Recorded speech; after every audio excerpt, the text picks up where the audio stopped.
either one, bring you some meaningful information, or two, provide a tangible tool, or three, maybe provoke a thought, or some thoughts.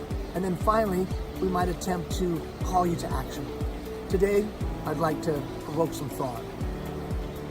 I know for me, I don't know about you, man, it seems like we're in a tough time.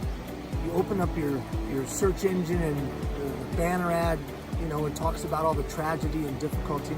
Or maybe if you still open up a newspaper or listen to the radio, it always seems like something bad is happening. It's almost overwhelming. Drugs and gangs and alcohol and abuse and neglect and poverty and ignorance and suicide and hopelessness. It almost feels like it's too much for one person to do anything about. I know in my life there was a time where I came to a place where I thought that what I said and what I did didn't make any difference whatsoever, that my life's work had been a failure, and that life didn't really have any redeeming value, and I didn't want to be on the planet. Now maybe your situation isn't as extreme, but I'm sure you've had those feelings of what I say and what I do doesn't make a difference. Graveyards are full of people today that felt that way. But I just want to remind you of who you are, and I guess in a way remind me of who I am. There was a guy a long time ago, a coach, he reminded me that 70 billion people have lived on the planet. And he said to me, Ian, there's never been anybody like you. There'll never be anybody like you. He said 70 billion people have lived on the planet and there's nobody like you. And then he held up a watch.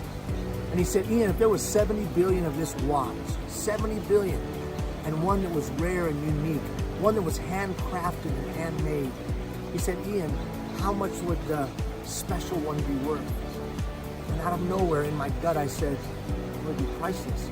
And he said, Ian, that's you. You're priceless. You know what? I don't know your circumstances. I don't know the pressures of your work, although I'm sure they are many. And I don't know when you've been told that you were no good or couldn't, or maybe you even failed. But I'm telling you, you have talent and you have ability and you have something to offer. You are a rare and unique creature with incredible talent and ability. 70 billion people have lived on the planet. There's nobody like you. Now, some of you, life's been beaten down on you and you're a little jaded and cynical, and you might say, what can one person do? Kennedy reminded us that it was one monk that started the Protestant Reformation, that it was one general that took an empire from the borders of Macedonia throughout the world. It was a singular Thomas Jefferson that wrote that all men were created equal, and it was a 16-year-old girl that helped recapture the territory known as France. Now, it's true that you and I probably don't possess the greatness to bend history itself. That is true. But you know what? The work that you do is important. The work that you do makes a difference. And I know that what you say and what you do has an impact. So you might change, you may not change the whole big bad world, but you can handle your little corner of it. You're a rare and unique creature with incredible talent and ability. You've chosen a profession where you can make a significant difference. Thank you for all you do. I hope this provokes a little bit of thought. We'll see you next Wednesday. Be well, everybody.